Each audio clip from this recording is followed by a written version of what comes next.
Sejam todos bem-vindos a mais uma live do Esporte Números. Meu nome é Nivaldo. Essa gravação é feita no Instagram e depois já para o YouTube. E hoje nós temos a honra de receber, depois de muito tempo, um campeão de 87. Rogério já veio aqui, falou um pouco sobre você, né? O capitão daquele time.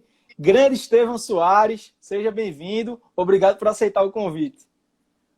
Um abraço, Nivaldo.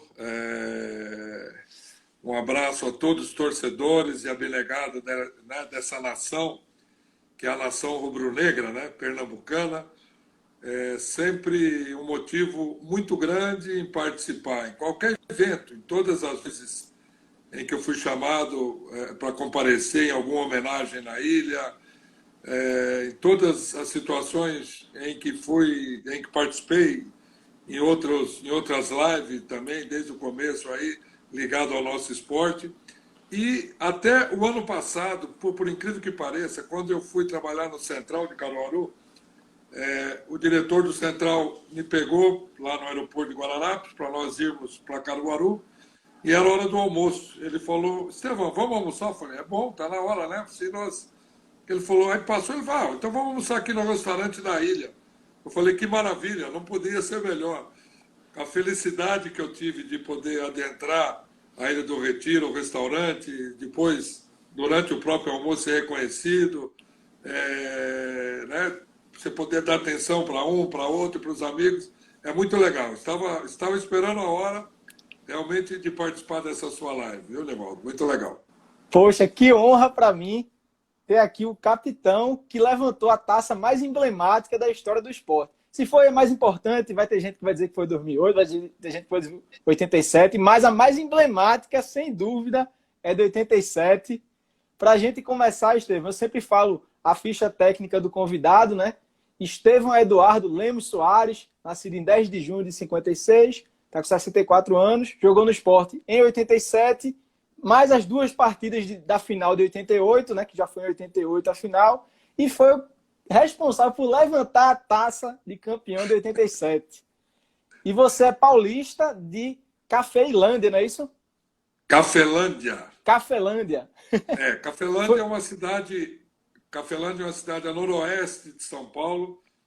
Fica mais ou menos 420 quilômetros da capital. Para você ter um parâmetro melhor, pega-se a Castelo Branco, é uma rodovia, uma autopista aqui, e sai por ela. E Cafelândia fica entre Bauru, que é uma cidade bem maior, e Lins, né? São duas cidades mais famosas, até pelos seus times, né? Que Noroeste de Bauru e Linense. E o Linense. Cafelândia fica no meio.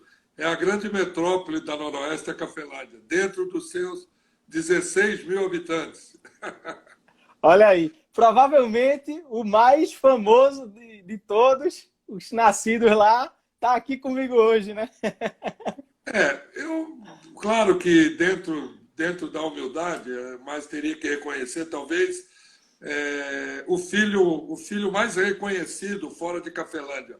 E eu não diria talvez o mais famoso, mas eu diria uma outra coisa, e eu sei que tem muitos cafelandenses que estão nos assistindo, e agora, né, já tem 2 anos que eu não vou lá, que o meu pai, né, há 2 anos atrás faleceu, com 98 anos, então eu perdi muito contato, mas a minha paixão por Cafelândia ela é enorme, ela é muito grande. Vamos falar sobre o início da sua carreira. Foi lá mesmo, em Cafelândia, ou você foi para alguma cidade polo e começou a jogar por lá? Não, eu comecei a jogar lá em Cafelândia, no Amador da Cafelandense, né? No ano de 70 e 71, né? Ou seja, com 13, 14 anos.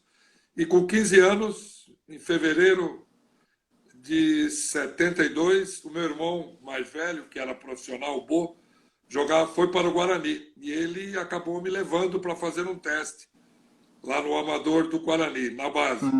Eu fiz um teste de quase um mês, acabei sendo aprovado, e aí fiz parte durante 2 anos do Juvenis do Guarani. Na época era Juvenil A e Juvenil B, né? Juvenil B e Juvenil A.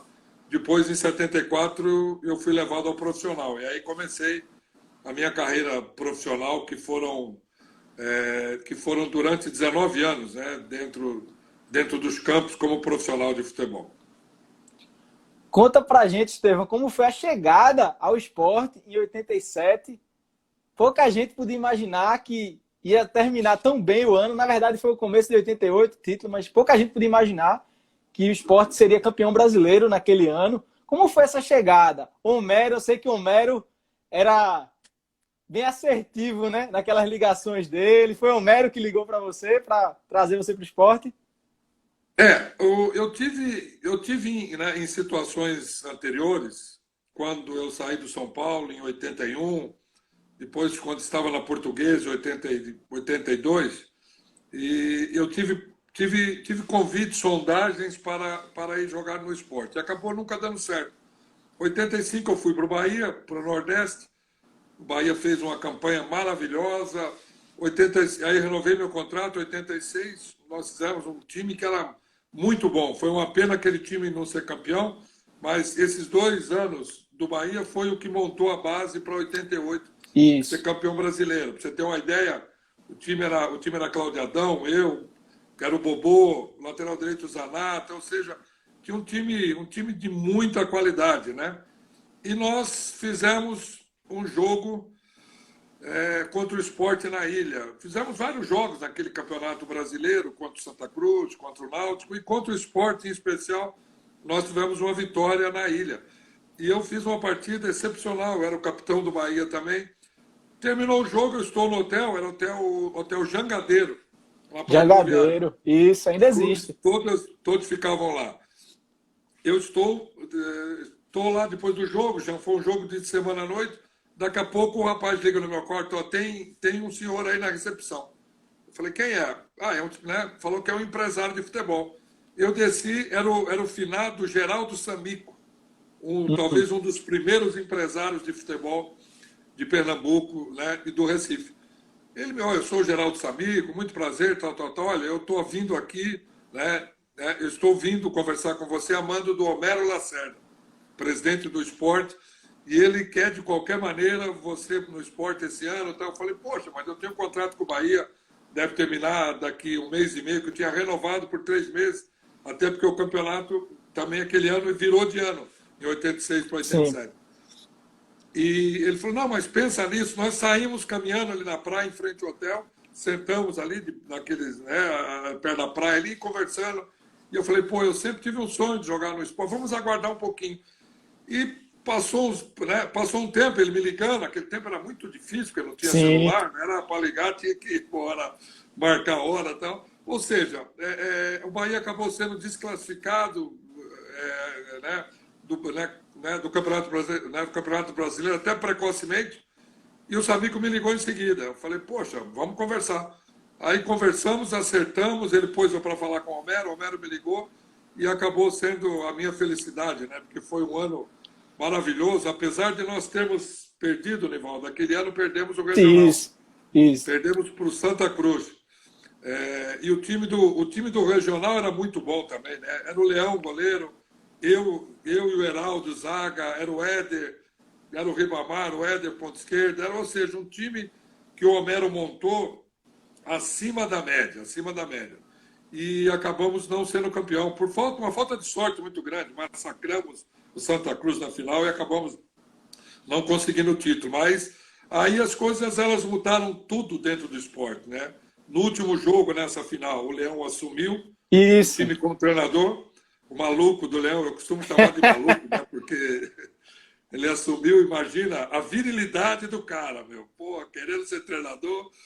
E foi uma mudança radical de comportamento do elenco, da comissão técnica. Ou seja, e aí começou, a partir dessa entrada do Leão como treinador, entrou, né, realmente a preparação para o título final brasileiro. Exatamente. E é aí que eu vou chegar agora.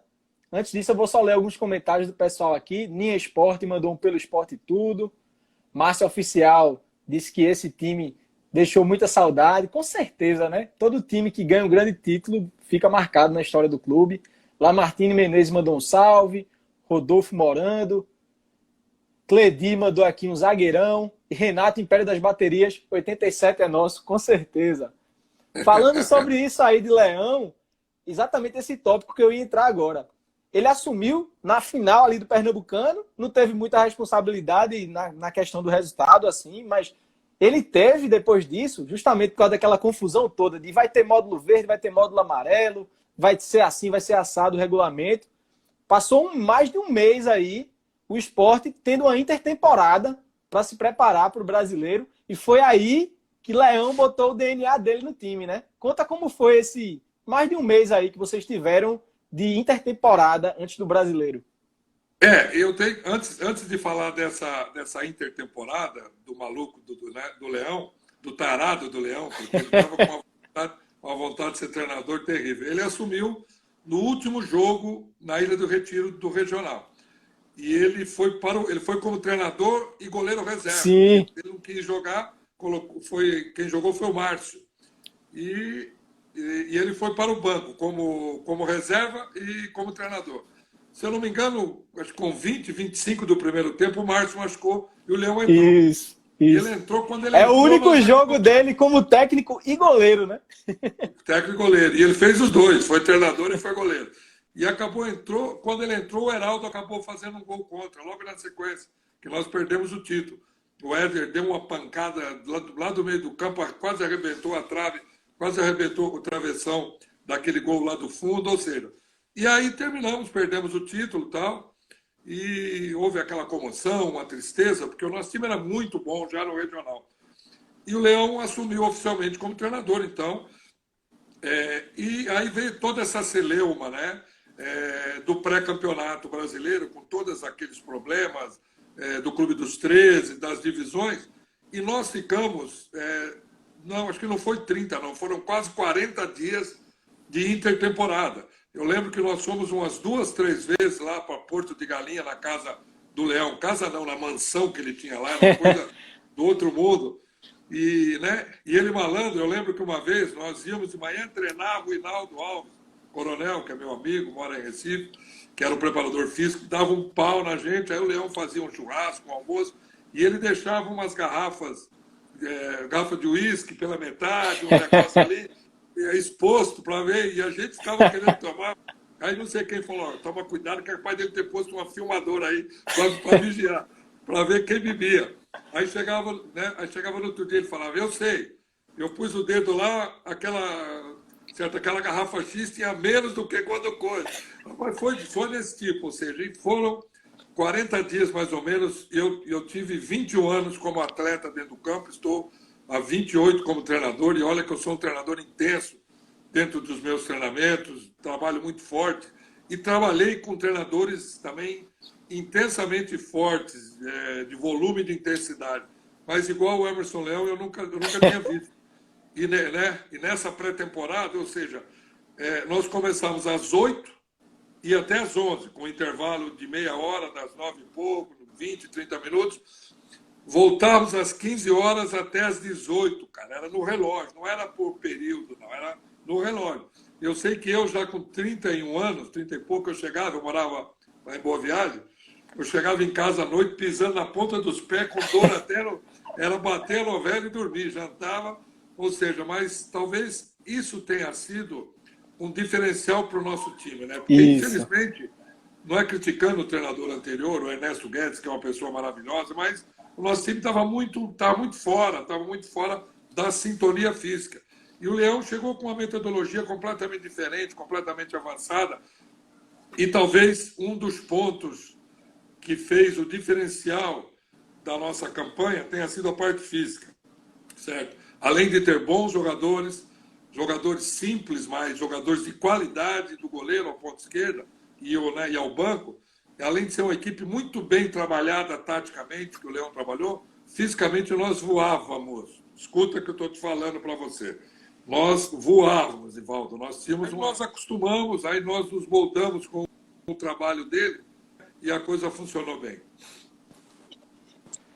E essa intertemporada, além de preparar o time fisicamente, taticamente, com certeza também foi fundamental para unir o grupo, né? Para vocês se aproximarem e fecharem ali naquele objetivo. Eu vou aqui escalar o time, eu adoro escalar time, né? Quando eu trago jogadores que eram parte de times históricos do esporte, né? Flávio, Betão, Estevam, Marco Antônio e Zé Carlos Macaé, Rogério, Ribamar e Zico, Neco, Nando e Robertinho. E tinha muita gente que entrava aí também, Cláudio, zagueiro, tinha Augusto, meia também, pessoal que sempre ajudava quando entrava. Conta como foi esse momento para vocês fecharem no objetivo, né? Porque essa intertemporada, como eu falei, além de criar as condições técnicas, físicas, criou a união do grupo, né? Então, a grande diferença foi que para o campeonato pernambucano, o Homero investiu muito alto, tanto que levou o Leão, me levou, trouxe o Heraldo, trouxe o Ribamar, trouxe o Éder, ponta esquerda, trouxe o Ademir Lobo, que fez parte desse time também, que era um grande jogador, certo? Fora os que já tinham lá, tinha na época o Betão, já tinha uma galera, trouxe o Robertinho, ou seja, investiu muito pesado. E o que aconteceu? Só que nós não tivemos a unidade de time. Nós perdemos o título, claro, se você levar o fator falta de sorte. Não, mas talvez nós não tenhamos sido merecedores, porque eu acho que o mérito da vitória ele passa pela parte técnica, por todos esses conceitos que nós falamos, e passa pela meritocracia. E a meritocracia ela faz parte do quê? De uma boa convivência, de um ambiente saudável, certo? De uma coisa muito legal entre os atletas. E o Leão, desde a primeira semana, o que ele bateu, além de tudo isso que você falou, foi isso, essa unidade. Primeiro, certo? Ele nos levou umas 2, 3 vezes para passarmos o dia em Porto de Galinha, naquela mansãozinha dele lá, aquela besteirinha que ele tinha, parece que ele vendeu. Isso aí era um convívio legal. Depois ele começou a ter atitudes, né, que já devem ter sido faladas aí, a principal de todas elas, talvez tenha sido aquela do Macaé, né? Que ele marcava o treino 8 horas da manhã. Aí um dia ele marcou. O Rogério contou essa história aqui, mas pode contar. No outro dia ele marcou 15 para as 8. Aí 15 para as 8. No outro dia, 7h30. E não, pô, esse cara tá louco, esse tarado tá louco. E ele pá. Aí, no outro dia, 7h15. Aí quando ele deu 7h15, ele marcou 7 horas. Nós quieto, pô. O Leão, né? Além de amigo, claro que nós estávamos jogando com ele há 6 meses, quer dizer, e ele é um cara muito simples, diferentemente do que falam dele, do que tentam apregoar para ele, porque ele é um cara, primeiro, milionário, cara que é boa presença, inteligentíssimo e competente e vencedor, né? Cara de 4 Copas do Mundo. E querem atribuir para ele sempre um rótulo que ele não é. Ele é um cara do bem, que eu vi durante um ano de conversa com ele ajudar pessoas pra caramba, sempre em silêncio. Sempre em silêncio. Nunca vi sair uma nota no jornal de alguma coisa que ele ajudou, o roupeiro, o massagista, as pessoas que cortavam a grama no campo, e ele trazia coisas de São Paulo, levava para aí e tal, dava de presente, nunca saiu nada, dinheiro. E aí, quando ele marcou esse treino 15 para 7 da manhã, terminou o treino, vamos lá. Aí pegamos a diretoria, né, a diretoria do jogador, lá meia dúzia, entramos na sala dele e eles sentaram. O que vocês querem? Ô, Leão, dá licença aí, queremos falar com você, cara. Pô, pode falar. Aí eu peguei uma palavra e falei, tá difícil, nós vamos treinar aqui, horas 5 da manhã. Ele falou, eu também não quero vir aqui esse horário. Mas por que você está marcando esse treino? Nós estamos fazendo algo. Então, sim. Fala com o amigo de vocês aí. Qual amigo? Com o Zé Carlos Macaé. Fala com o Negão. Quando ele, por exemplo, era 8 horas, o Zé chegava 8h02. Nós estamos no meio campo reunido, aí o Negão vinha balançando, preguiçoso, que Deus o tenha em bom lugar. Fiz até uma oração muito legal para ele agora, dia 2 de novembro, para iluminar a alma dele lá em cima. Aí nós falamos, como é que é? Não, fala para ele, o dia que ele entrar, chegar no horário, o horário vai ser normal 8 horas. Pô, aí nós pegamos, fomos direto, chamamos ele no canto. Pedro, você tá louco da cabeça? O que aconteceu? Você é maluco, rapaz? Aí combinamos com o Ribamar, não sei quem que morava em Boa Viagem também, que nós revezávamos. Cláudio, um passava, pegava, já buzinava na casa dele, apertava, para ele chegar no horário. E a partir daí ele começou a doutrinar. Então a gente começou a perceber que nessas pequenas coisas, por mais que se fala, e eu já falei isso em várias situações, se você comparar o time o time do Sport, o time do Flamengo, o time do Flamengo só tinha craque, né, cara? Só tinha craque, era time... Tudo bem, mas o nosso time era tão fechado, Nivaldo, era tão junto, que eu não sei não, cara. Eles não iam ter vida fácil, não. Tudo isso em função disso que você falou.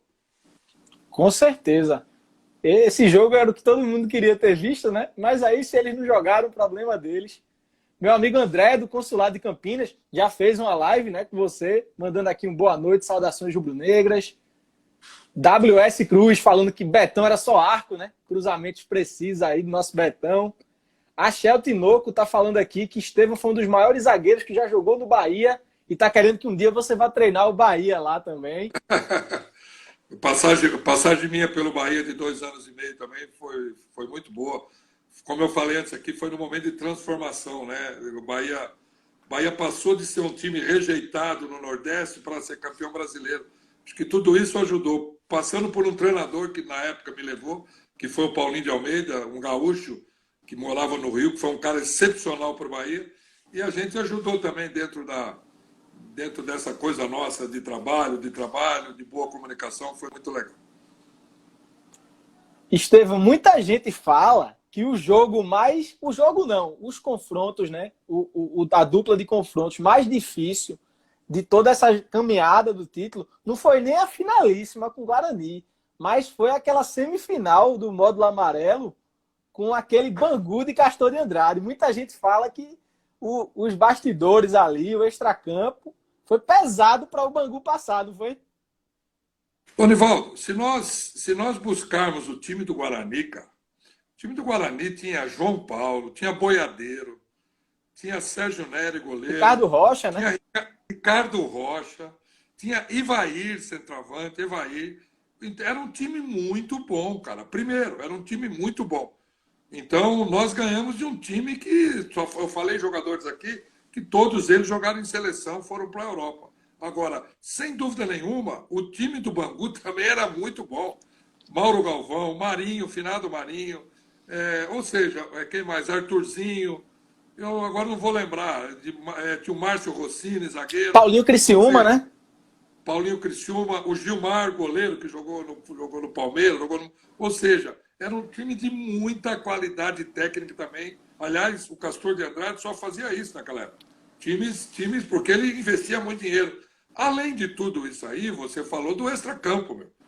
O extracampo lá no Rio, na quarta-feira, foi uma loucura que eu nunca vi na minha vida. Porque o Bangu, assim como o Sport, o Bangu busca um título desde 66, né? Que ele não tem o título, que ele ganhou o Campeonato Carioca, nunca mais ganhou, então... E foi vice-brasileiro de 85, né? Era aquela base fortíssima ali. 3 anos antes, que perdeu um título que era praticamente ganho. Então, eles estavam naquela...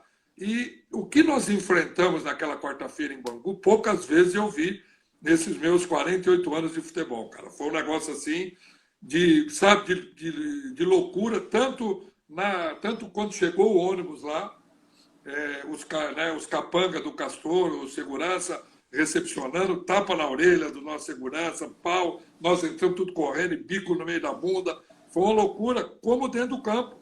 Arbitragem completamente omissa, porque os caras tinham medo.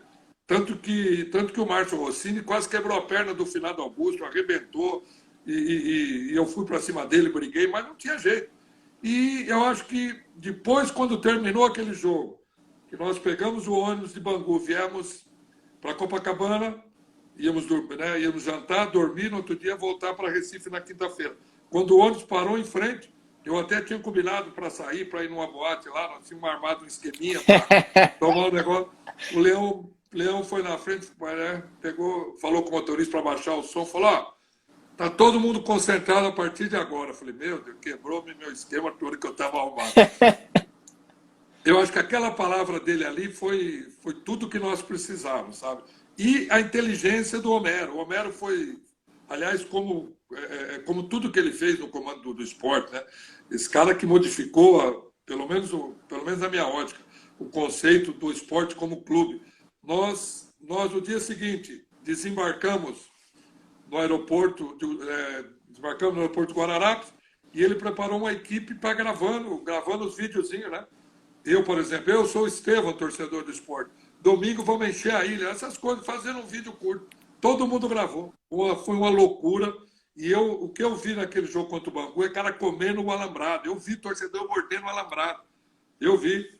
E nós, dentro do campo, eu lembro que na primeira falta que o Márcio Rossini fez, nós fomos todo mundo para cima dele, de dedo na cara dele. Aqui você vai morrer, seu vagabundo. Pô, o Márcio é meu amigo. Mas era meu amigo aqui de São Paulo jogar contra. Ou seja, mas o espírito de guerra que tanto o Homero como o Leão implantaram. Né? Além do que, aquela célebre coisa que eu não sei se já te falaram, né? Quando o ônibus do Bangu chegou, não, o micro-ônibus. Fale aí. Porque antigamente a ilha lá atrás não entrava ônibus lá dentro, grande. Os ônibus paravam lá fora, os jogadores iam a pé. O Castor, já desconfiado, sabendo que ia ter pancadaria, negócio, contratou micro-ônibus. Só que os caras arrumaram um cara e nós estamos no vestiário, está uma delegação. Na hora que a delegação parou o micro-ônibus, um cara lá em cima com tijolo, soltou o tijolo, pegou aqui no Castor, quase mata. Aí nós estamos lá, tem sangue voando, o Leão entrou no vestiário e falou assim, né, reuniu a rapaziada e falou, o general dele já caiu. O que o general caiu? Aí ele explicou, o cara soltou uma pedra lá de cima, pegou no Castor, foi o primeiro a descer, o cara foi ponto alto também. Acho que o Homero contratou o cara certo. Agora nós temos que matar os soldados. Então isso já foi uma guerra, filha da mãe. Fora o que o Homero conta muito legal, que ele fez com o árbitro, né? Ele foi receber o árbitro. Ele não, mas... ele e uma equipe dele, né, de 2 ou 3, foi receber o árbitro lá no aeroporto de Guararapes. O cara pensou que era o pessoal da federação. Ele levou para uma casa dele aí de praia. Aí, quando o cara viu, ele estava trancado dentro do quarto. Amigo, se você roubar aqui hoje, você não volta para São Paulo. Foi nesse estilo. O Homero contando isso é ótimo. Mas, ou seja, então, toda essa pitada psicológica, né, fez que nós tivéssemos uma gana. Ou seja, estava 25 minutos do primeiro tempo, se não me engano, estava 2-0 já para nós. Tava 3-0, tava 3-0 já. É isso, 3-0. Aí o cara tacou uma pilha. Não sei se você sabe isso também da pilha. O cara que tava mordendo o alambrado, sabe? Daquele lado de lá, do lado da geral. O cara tacou uma pilhona de rádio, pegou aqui, não sei se foi no Mauro Galvão, nem quem foi, no Edivaldo, lateral direito, tum! Aí o juiz, ele veio com a pilha, o juiz pegou, entrou, chamou o cara da polícia, veio o coronel e tal, e eu do lado ali, todo mundo falando, e ele, não vai dar para você, tá 3-0 já, eu vou cancelar o jogo. É o que o juiz devia estar, com todo respeito, devia estar meio acomodado, né? Eu vou cancelar o jogo, falou pro coronel. Eu vou cancelar o jogo está cancelado.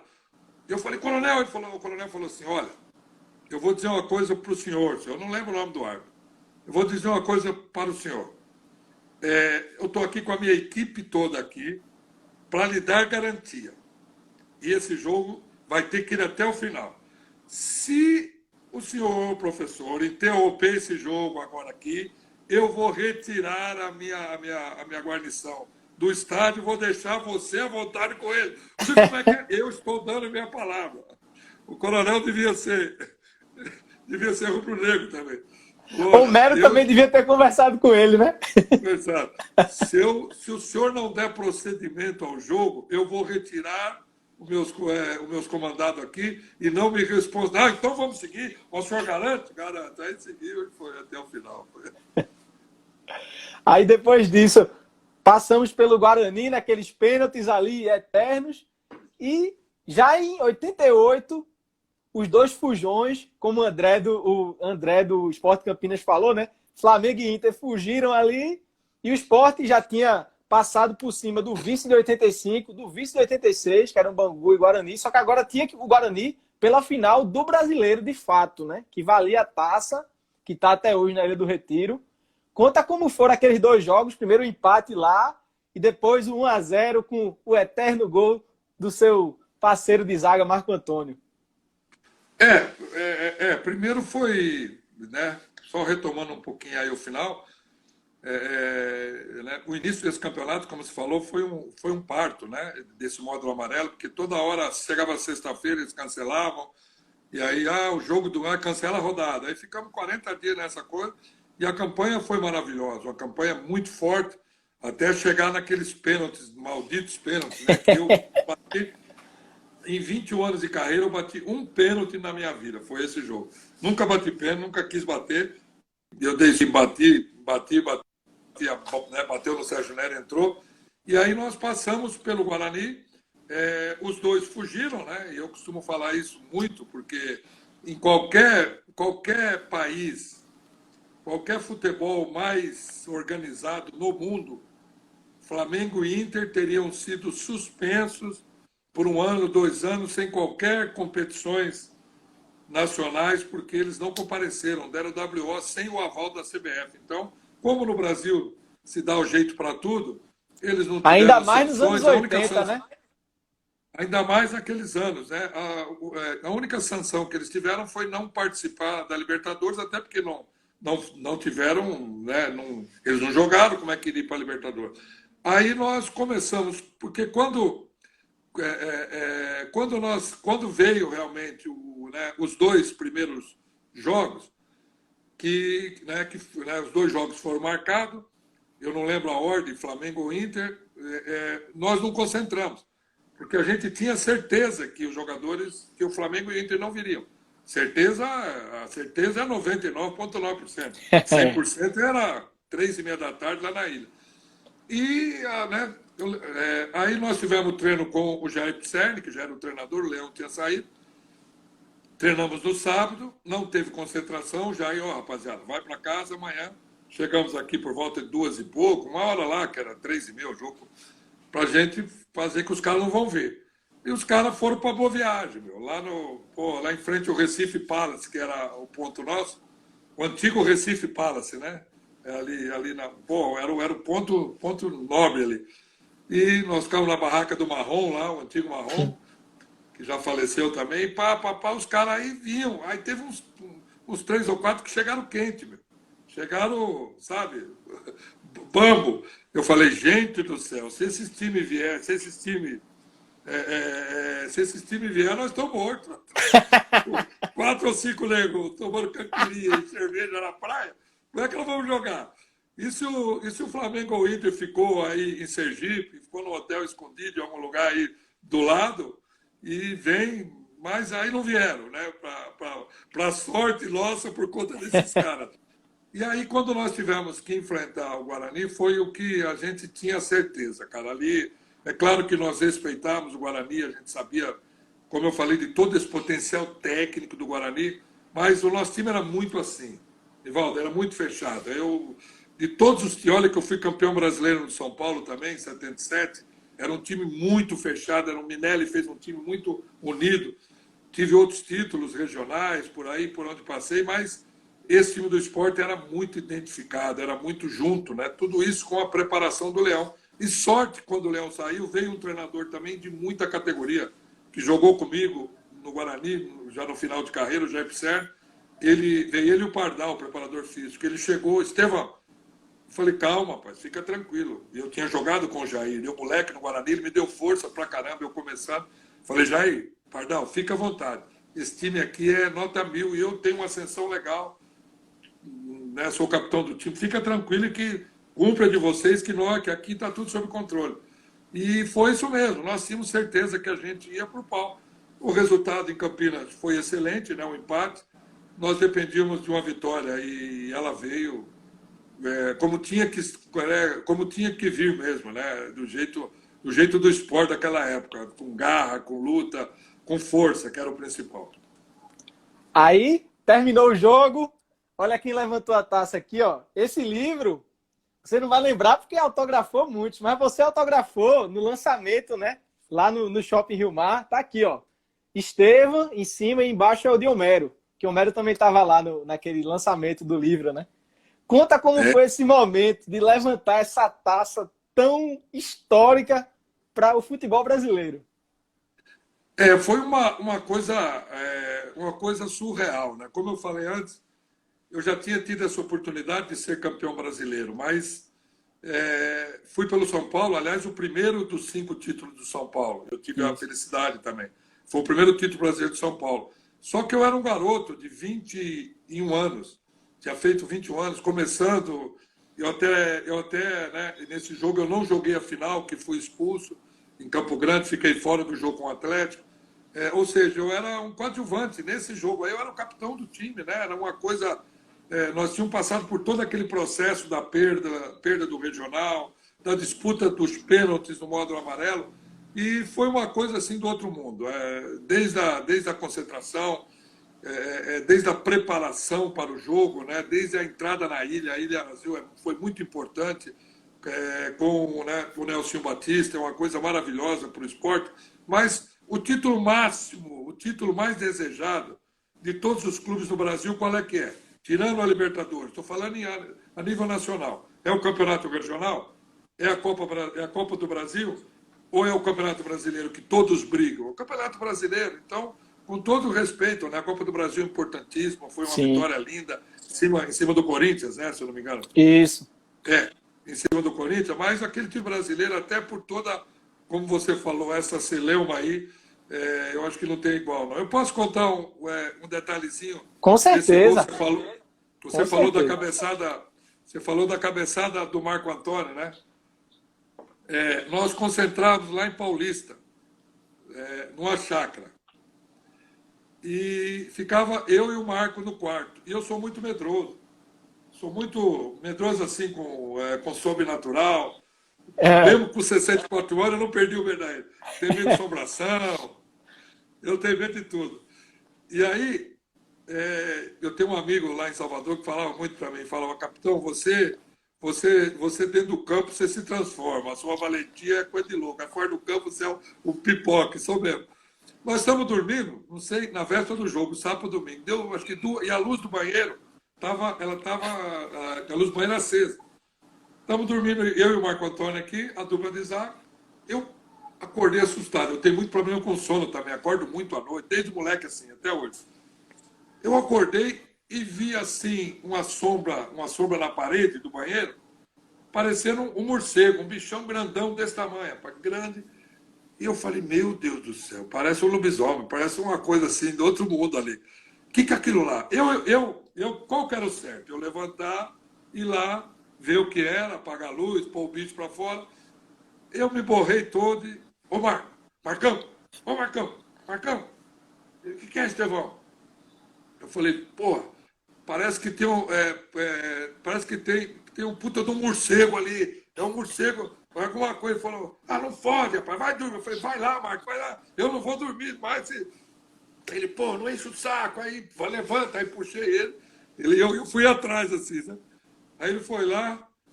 Daqui a pouco ele falou, o que é aqui, rapaz? Que morcego? Era uma borboleta. Nivaldo, uma borboleta desse tamanho, a coisa mais linda do mundo.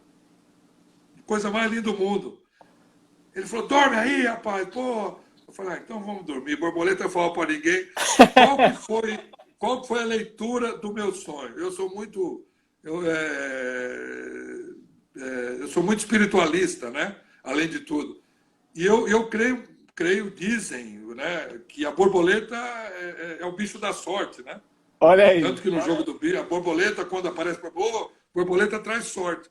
O que eu li comigo? No primeiro tempo, o jogo 0-0, teve uma bola debaixo do gol, se você vê os melhores lances, a bola cruzou da esquerda, o Marco Antônio no segundo pau, ajeitou para a área, eu subi sozinho debaixo do gol, eu e o gol, eu consegui errar. E um dos grandes lances fortes meu, assim como o Marco Antônio, sempre foi o cabeceio. Eu subi debaixo do gol e eu consegui, debaixo do gol, pôr para fora. Falei, meu Deus, eu pus a mão na cabeça, aí falei, puta, o que aconteceu? Tal. Ou seja, qual foi a minha leitura? Que no dia anterior a sorte veio para mim, certo? O gol, para mim, além de capitão, me eternizar como o gol do título, e eu não quis a sorte, dei para o Marcão. O Marcão que foi tirar a borboleta e fez o gol do título. Mas graças a Deus que valeu, né? Porque que não foi eu que fiz o gol, mas ele que fez. Nós fomos campeões e o Marco é uma pessoa maravilhosa, merece. Falando até em Marco Antônio, tem uma curiosidade minha, uma pergunta que eu ia fazer, até meu amigo Fernando, que tem o perfil Futuro Esporte no Twitter, me lembrou de não deixar de fazer essa pergunta.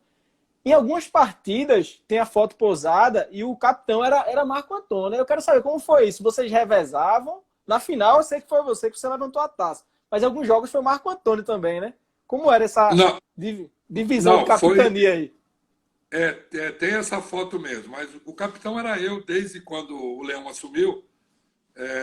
O Leão me colocou como capitão. Aí teve um jogo, eu não lembro se foi contra o Atlético de Goiás ou Goiás lá no Serra Dourada. E o Leão, que naquela autoafirmação, tal, 40 minutos do segundo tempo, o jogo estava 0-0, uma coisa assim. Eu fiz uma jogada assim, o Leão no banco deu uma dura em mim. Então, fiz um resmungo para ele. O cara não me tirou, rapaz. Depois o Cláudio, 40 minutos do segundo tempo, os caras em cima da gente, ele pôs um castigo. Aí, pô, eu saí do jogo puto, tal. Terminou no hotel, aí o preparador físico, o Hinaldo Alves, que era muito meu amigo, o Hinaldo falou, capitão, vai falar com ele amanhã, vai falar, eu não fui. No outro dia no aeroporto, nós fomos direto para Vitória. E ele, vai falar com ele, vai pedir desculpa. Eu não vou, no Marruda, né? Chegou no jogo em Vitória, ele me pôs na reserva, pôs o Cláudio, puto. Passou mais um jogo na ilha, certo? Aí o jogo na ilha, ele veio, aí eu cheguei na semana seguinte e falei, Léo, você me desculpa daquela atitude lá? Não, tá bom, pedi desculpa, tá bom, tá ótimo. Era um jogo na ilha. Ele vai voltar, você vai voltar, volta no time e tal, você é meu titular e tal. Voltou, mas me deu outro castigo, deixou o Marco como capitão. Ah, entendi. Aí no outro jogo seguinte que nós tivemos na ilha, eram 2 jogos seguidos, aí nós estávamos vindo da concentração, e ele sentado aqui no banco ali, aquele jeito dele, aquela marra, né? E eu atrás aqui. Aí ele, quando estava o ônibus chegando na Ilha do Retiro, ele virou e falou, ei, eu pus assim, falei, hoje você volta como capitão, viu? Eu falei, tá bom, muito obrigado. Por isso que o Marco estava naquele jogo. O Marco ficou o jogo do Espírito Santo e um jogo na ilha, ficou 2 jogos, se eu não me engano, como capitão do time. Mas era um cara também que tinha uma liderança muito grande. E tem mais uma pergunta, Estevão. Eu vi uma live de Robertinho com Sérgio Romero do Sport Jampa. E ele falou que você só entrava em campo depois de molhar a camisa. Eu quero saber que história era essa. Eu fui do esporte, eu já sou muito místico, né? Sou muito espiritualista e místico. Bahia, você imagina. O Bahia era cada ritual naquela época, não tinha brincadeira. Tinha o macumbeiro, tinha o cara que vinha, e tinha o massagista, aliás, né? Era o roupeiro do time, o alemão, vinha antes do jogo com alfazema e passava em todo mundo, aí você dava alfazema e fitinha do Bonfim, e eu peguei essa coisa da alfazema comigo. A alfazema disse que é para tirar mal olhado, tirar as coisas, né? E eu levei para Recife a alfazema, né? Robertinho não errou, não era água, era alfazema. Aí eu jogava alfazema com o corpo vazia, queria pôr nele, não, em mim não, ele vai em mim não. Eram alguns rituais que eu tinha adquirido lá na Bahia, foi isso mesmo. Ah, beleza. Estevão, agora passando um pouco para a sua carreira de técnico, é interessante que a maioria dos jogadores que viram técnicos jogam atrás, né? Zagueiro como você, goleiro como o Leão. Eu acho que essa observação do jogo ali, panorâmica, ajuda, né, na formação dos conceitos, né? Hoje está mudando um pouquinho mais. Está mudando um pouquinho mais. Eu estou falando de 3, 4 décadas atrás, onde os grandes craques eram todos caras muito dislexos dentro do campo. Ele era o craque, eu não preciso prestar muita atenção no treinador, eu não preciso ouvir muito a palestra, eu não preciso da parte tática, porque eu resolvo. Então, isso era uma coisa meio que no Brasil. O Brasil era meio assim. Por isso nós temos de 40, 50 anos para cá, uma grande incidência dos maiores treinadores, se você buscar no Brasil, de 40 anos para cá, ou eram goleiros, ou eram zagueiros, ou eram volantes, ou até laterais, que eram os caras que se empenhavam mais, que observavam mais, que prestavam atenção mais. Tá?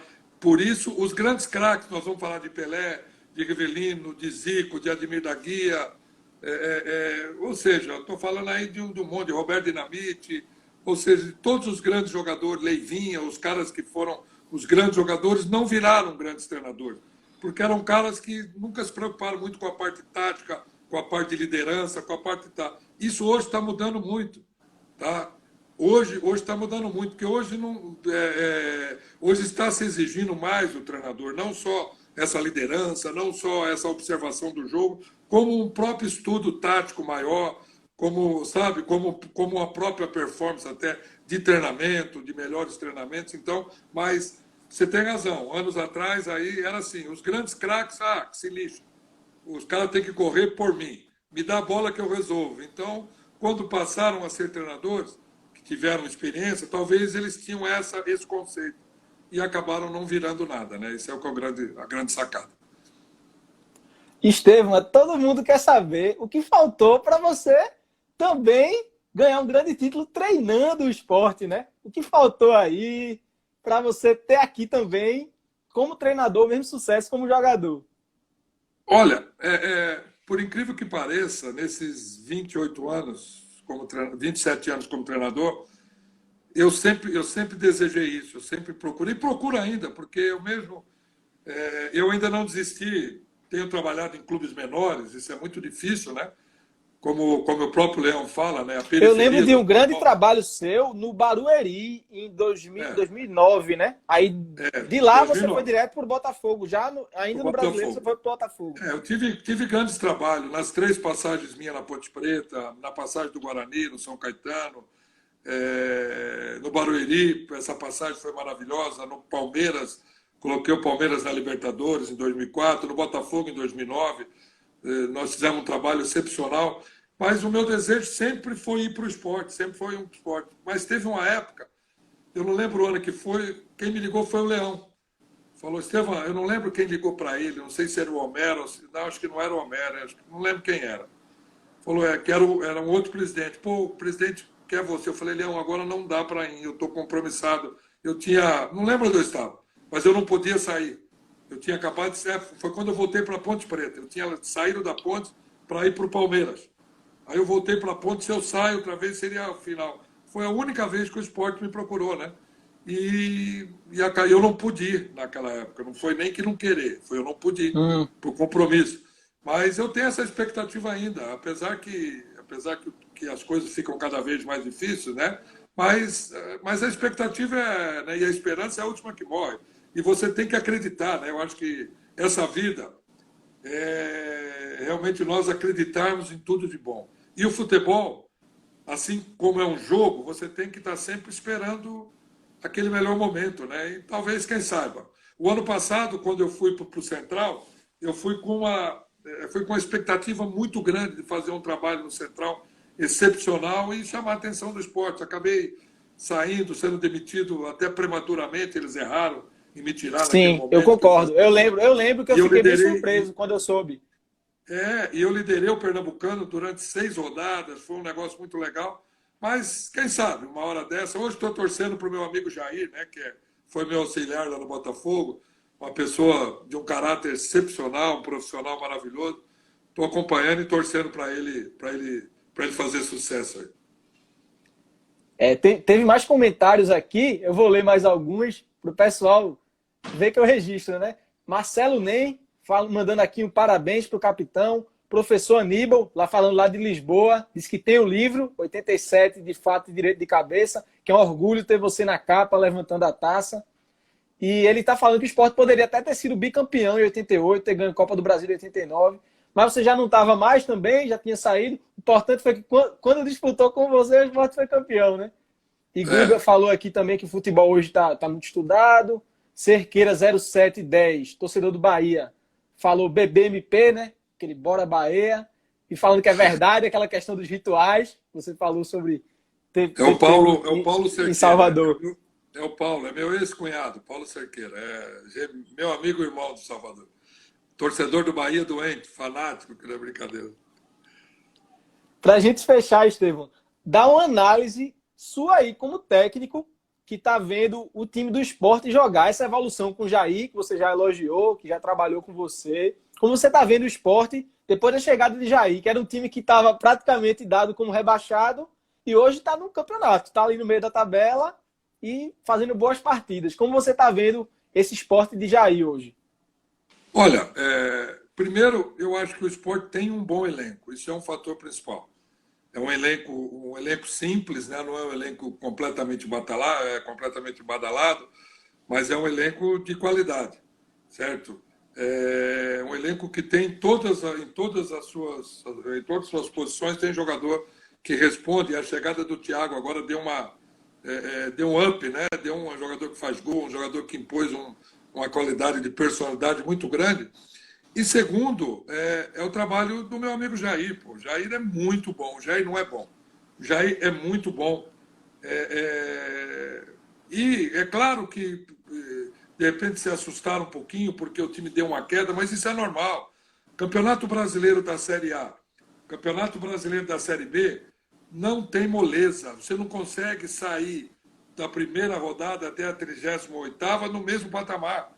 Nós vimos o Palmeiras aí com o Vanderlei, teve uma queda, aí retomou outra vez agora. A gente vê o Flamengo perder um jogo, perder outro jogo.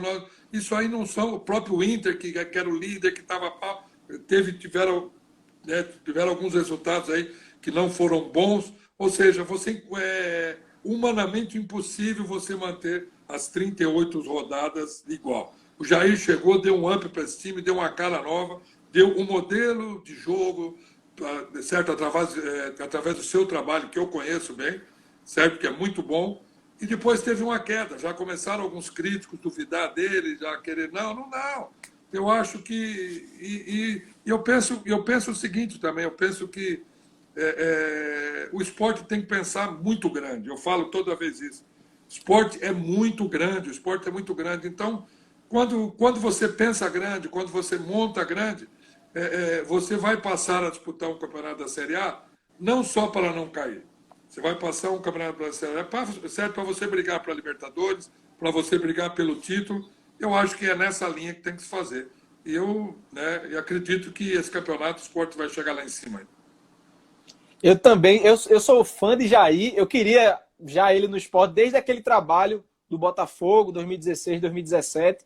Acho que é um técnico que tem as características que coincidem muito com o perfil que o esporte tem. E quando teve essa queda aí, eu questionei muito em alguns debates, em alguns fóruns. Eu fiz, o cara ficou refém da boa sequência que ele mesmo fez, surpreendendo todo mundo, porque ninguém esperava que o esporte fosse ganhar tantos jogos tão rápido. E de repente teve uma sequência negativa, mas se você for ver na média, foi excelente, porque o Sport estava ali no meio da tabela. Então ele meio que ficou refém, até Ramon caiu no Vasco por isso. Ele começou muito bem, aí o time deu uma queda e demitiram o cara. Mas se você for ver na média, tá muito acima da expectativa que existia em relação ao time, né? Por isso que muitas vezes acontece no Brasil, o técnico faz vamos dizer assim, dá um up rápido no time, e na primeira oscilada, mas o time caiu. Mas caiu porque ele conseguiu, em pouco tempo, melhorar muito o time. Mas se você for ver na média, o trabalho está muito bom, né? O Fernando Diniz foi muito feliz essa semana aí. Quando ele no programa de televisão, segunda-feira, ele usou uma frase que a gente fala muito, né? A máquina de triturar, né? Fernando, dentro da sua inteligência, dentro da sua sabedoria, sua sapiência, que é muito grande. E aqui no Brasil, infelizmente, a imprensa se criou. Não estou falando mal da imprensa, não, que nós não vivemos, nós não sobrevivemos sem a imprensa. Mas Isso. eu acho que o exagero é muito grande. Eu concordo. É que nem ontem, um exemplo rápido. O que você vai falar daquele jogo do São Paulo ontem, meu? Vai falar o quê? O São Paulo faz o placar, vira o jogo, faz os 2 gols de diferença que necessitava e no último lance, uma bola louca, toma um gol. Então, sabe, é por isso que o futebol é o futebol. É por isso que o futebol ele é tão emocionante, ele é tão maravilhoso como ele é. que ele atrai multidões, que ele atrai paixões, fanatismo, porque ele é capaz dessas viradas, dessas coisas todas que nós vemos, né? E o próprio esporte foi isso.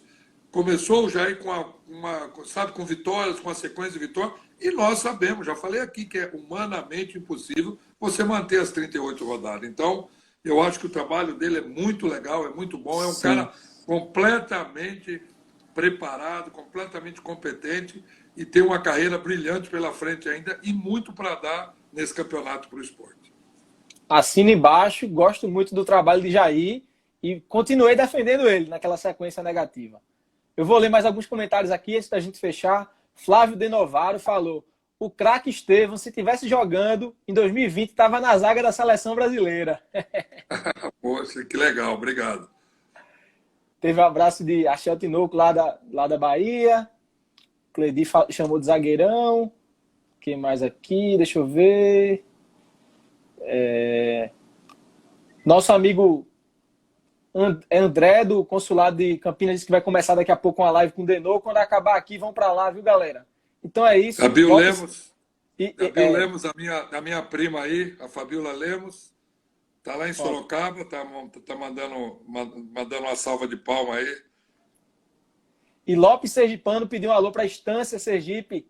Um alô aí para a Estância Sergipe. Valeu. Jaque Garcia participou aqui também, deu umas palmas e tal. Valeu. Obrigado pela participação, Estevão. Foi muito legal contar com você. Sucesso aí na carreira de técnico. E quem sabe daqui a alguns anos, um trabalho aqui no esporte também para marcar a carreira como jogador e como técnico. Quem sabe, né? Zidane fez isso no Real Madrid, né? A expectativa é muito boa. A Paula Larratti também está dando um elogio. Obrigado, Paula.